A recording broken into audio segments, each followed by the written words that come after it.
আসসালামু আলাইকুম রহমতুল্লাহ। আজকে আপনাদের জন্য নিয়ে হাজির হলাম আমি আমার ছোট্ট একটা গার্ডেন বাগান। এই তো এখানে আমাদের ড্রাগন ফল গাছ আজকে প্রায় 10-12 দিন পর রোদ উঠছে আমাদের এলাকায়, হালকা পাতলা বৃষ্টি নাই, কিন্তু আমাদের এই দিকটায় তেমন একটা বন্যায় ক্ষতিগ্রস্ত হয় না বললেই চলে, হয়ই না। না কখন হয় কখন যায় এইখানে থেকে আমি বুঝতেই পারি না। আমার যেটা জন্মভূমি মানে মাতৃভূমি, যেখানে আমার জন্ম হয়, ওইখানে আমাদের বাসার পাশেই নদী ছিল, বিশাল বড় নদী। তখন দেখতাম যে বন্যা কারে কয়, তখন দেখা যেত। কিন্তু আমার যেখানে বিয়ে হয়েছে এখানে বিয়ের পর থেকে আমি বন্যা দেখি না। আর আগের মতো নদী নালাগুলা নাই, ওইভাবে দেখাও যায় না। মানে আমাদের বাসা ঢাকা কেরানীগঞ্জের এই সাইডে, তো এই এলাকাটা অনেক উঁচু এলাকা, এই দিকটা তেমন একটা বন্যা বোঝা যায় না। আলহামদুলিল্লাহ, আল্লাহ আমাদের খুব ভালো রাখছে। এই তো আমাদের আম গাছগুলো কিন্তু পুরা নাইরা হয়ে গেছে, কোনো ফল নাই। কাটলিচু গাছেও কোনো ফল নাই, সব খালি। শুধু এই রঙ্গন ফুলগুলা 12 মাসই ফুটবে। একটা হচ্ছে পিঙ্ক কালার, আর একটা হচ্ছে রেড কালার। আর নিচে তো আপনাদেরকে দেখাইলামই যে আমাদের রেন লিলি কিছু ফুল ফুটছে, মাশাআল্লাহ, আলহামদুলিল্লাহ রব্বিল আলামিন। আর এটা কসমস ফুল বলে না কি বলে সেটা আমি জানি না। আর এটা হচ্ছে একটা বংশাই আমি করতেছি। আর এটাও ওই ফুলটাই, সেম ফুলটা। দেখেন প্রজাপতি প্রতিনিয়তই উঠতেছে, আমরা দেখতে পারতেছি, আলহামদুলিল্লাহ। আর এটা হচ্ছে আমাদের কাঙ্ক্ষিত সেই লেবু গাছ। এত পরিমাণে ফলন আসে, মাশাআল্লাহ মাশাআল্লাহ। কেউ চোখ লাগাবেন না, সবাই মাশাআল্লাহ বলবেন। ফলন আসার কারণটা কি জানেন? আমি সব সময় যে সবজিগুলা কাটি, ওই সবজির খোসাগুলো কখনো আমি ফেলাই না। চাল দেওয়া পানি, মাছ দেওয়া পানি, এগুলো আমি কিচ্ছু ফেলাই না, সব আমি গাছের গোড়ে দিই। শুধু কোনো ধরনের, এখানে কোনো ধরনের সার বা ঔষধ আমি কোনো সময় স্প্রে করি না, আর গাছের গোড়ায়ও দিই না। শুধু এই সবজি পচাগুলাই থাকবে।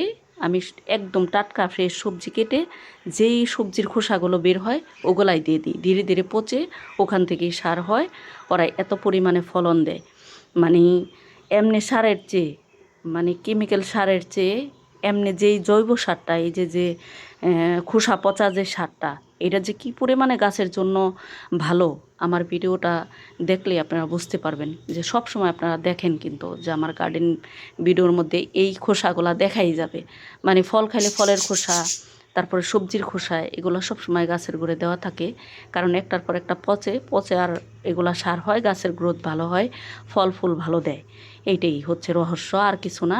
আর এর মধ্যে একটা জিনিস আমি ইউজ করি, সেটা হচ্ছে যে খোলগুলো আছে না, যে আমরা যে সরিষার তেল খাই, সরিষা ভাঙাইলে যেই খোলটা বের হয়, ওটাও আমাদের বাসায় উৎপাদন হয় আমাদের জমি থেকে।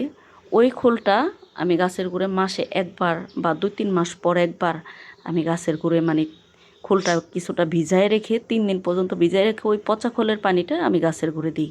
ওটা দিলে যে কী পরিমাণে গাছের গ্রোথ বাড়ে, আর কী পরিমাণে যে ফলগুলা মানে বেড়ে ওঠে, আপনারা দেওয়ার একদিন পরেই মানে ওইটার ফিডব্যাকটা পাইবেন। এটাই হচ্ছে রহস্য ছাদ বাগানের, আর কিছুই না। তো আলহামদুলিল্লাহ, বলতেছিলাম যে যে সকল এলাকায় প্রচুর পরিমাণে বন্যা হয়, ওই সকল এলাকার মানুষগুলা, এখন তো মানুষ অনেকেই ত্রাণ নিয়ে গেছে, শুকনা খাবার প্লাস রান্না করা খাবার, জামা কাপড়, এগুলা নিয়ে যায়। কিন্তু এখন না, তাদের অত একটা প্রয়োজন না। মানে যতটা তারা ক্ষুধার যন্ত্রণা ভোগ করতেছে, এটা তার চেয়ে দ্বিগুণ বেড়ে উঠবে কখন তা জানেন? যখন পানিগুলা তাদের বাসা থেকে নেমে যাবে, যে ক্ষয়ক্ষতির যে ভয়াবহ একটা দৃশ্য তখন তাদের চোখ মুখে ভেসে উঠবে। তো সবাই চেষ্টা করবেন যে এখন খাবার দাবার দিয়ে সমাপ্ত ঘোষণা না করার। পরবর্তীতে যাদের ক্ষয়ক্ষতি হয় তাদের পাশেও থাকবেন, যে ঘরবাড়ি যাদের নষ্ট হয়ে যায়। কারণ অনেক অসহায় মানুষ আছে, মধ্যবিত্ত আছে, তারা এই কথাগুলা মানুষের সাথে বলতে পারে না, লোক লজ্জায়। তাদেরকে হেল্প করার চেষ্টা করবেন। এই দেখেন আমাদের বাসার সামনে আমাদের পুকুরটা খালি গলা গলা ভরছে, আর আমাদের রোডের পাশে এতটুকু পরিমাণে পানি, একটা